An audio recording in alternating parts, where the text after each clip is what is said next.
And this is gambling. All right. So it's difficult to track down sort of exactly where it began and where it ended, if it ever ended, and at what point he was how deep into it. But he would refer to him later on, and it wasn't a joke, as a degenerate gambler. He sought psychotherapy to get help with it. It probably factored into his divorce. I mean, I'm just speculating, but it wouldn't surprise me at all. Now, he would talk about how the best thing to bet on was baseball. He said if you really paid attention and really studied and really tried, you could actually successfully and reliably handicap baseball, supposedly. Now, this sounds like something a lot of gamblers would say. Oh, I figured out the exact system, right?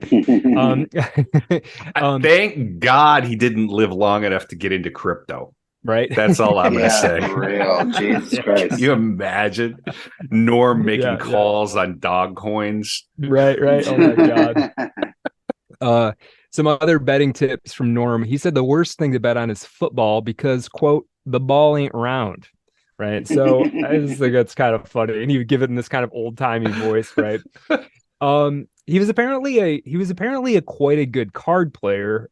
He would eventually, this is much later, 2007 or something, he would host a season of World Series of Poker on TV. And at one point he competed in like one of these televised poker tournaments and ended up, out of 800 and some odd people, ended up in the top 100 or top 50 and won like $20,000 some dollars. Right? So he was pretty good at poker. Bet mostly on sports though. He apparently, and this is after Weekend Update starts, he apparently loses all of his money on 3 different occasions. What? Yeah. Artie Lang talks about this a lot because he was also part of it, and they would do like these thing called lightning bets, which Artie says is like heroin for a fucking gambling addict, because like eventually like you bet the line, but then once you break that, like every point scored is like $1,000.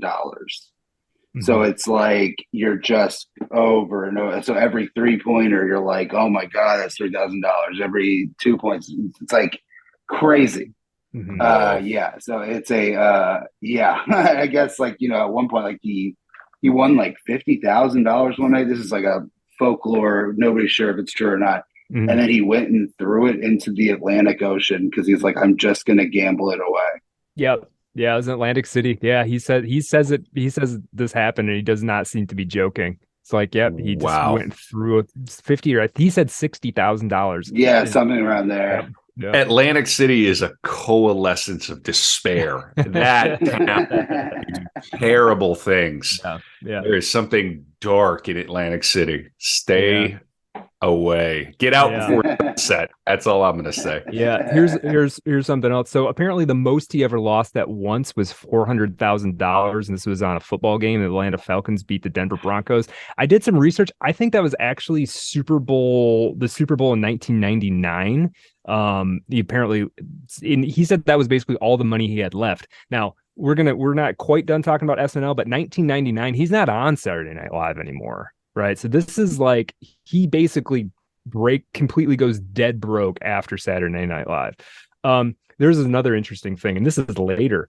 This is talking about gambling. MacDonald said in a 2018 interview that prior to the ruling United States versus Scheinberg, which was in 2011, he would play up to 20 online limit hold'em games at once. Since they went offline, it kind of saved my life because I was just grinding out and couldn't sleep. Right. So, you see, he literally, I mean, they paid his rule that made online poker illegal. And this is like, well, now look at us. What do you have any insight or ideas about what it was in his personality? Was he just, some people are wired, I guess, for different kinds of addiction, but I mean, that's heavy. He would occasionally talk about it. I mean, I don't think it's all that different. I mean, if you look at his comedy style, the style is pushing all the chips onto this thing that you have faith in, right? And you know it might not work. Like, it's not a sure thing necessarily. And I think it's I think for him, there's something about that long shot. There's something about the thing that's the outside chance, but if it lands, it's way better than going the easy route, right? It's way better than the sure thing that'll get a chuckle, right? That's a good point. Yeah. Well, he's yeah. He's not a single hitter. He's a home run hitter. You know what I mean? It's either a home run or you strike out. Right. So, that's basically Norm's whole thing. Yeah. He's so the big bomber of comedy.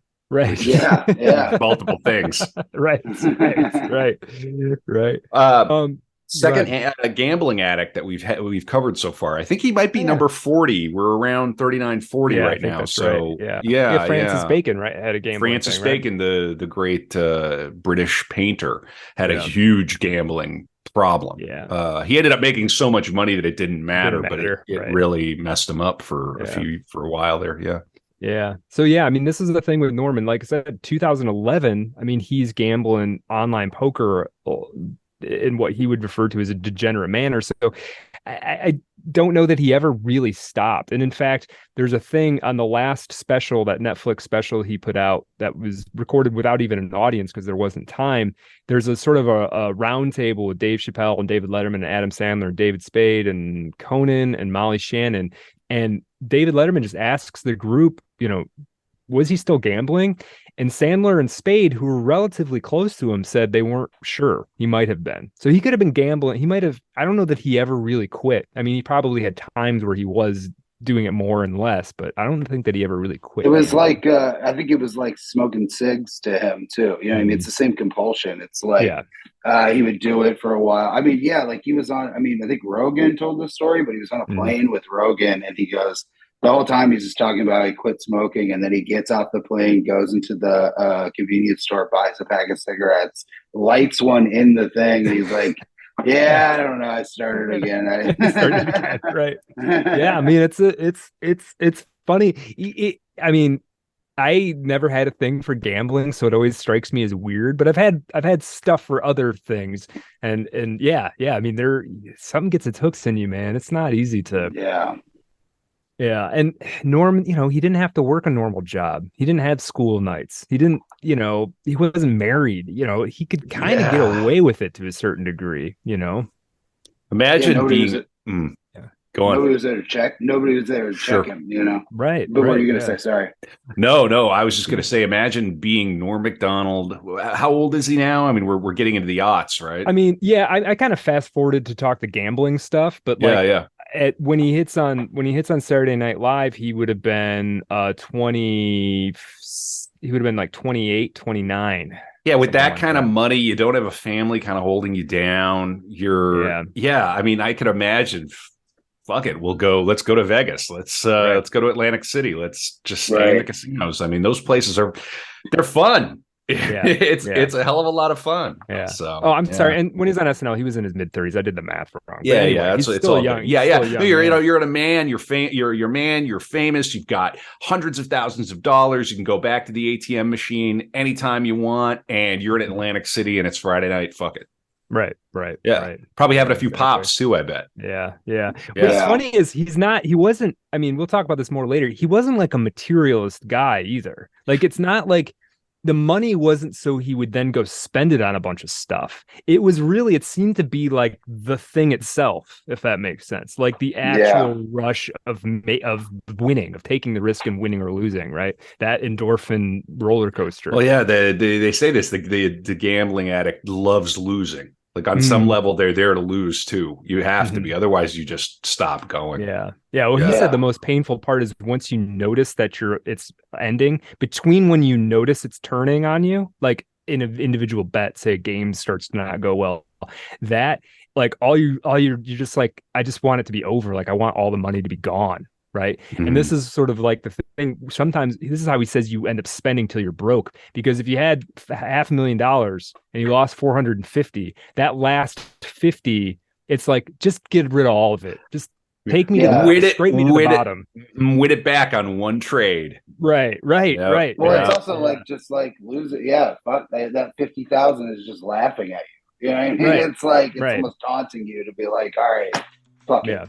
Just do it. Yeah, just get rid of all on zero at roulette. Let's go.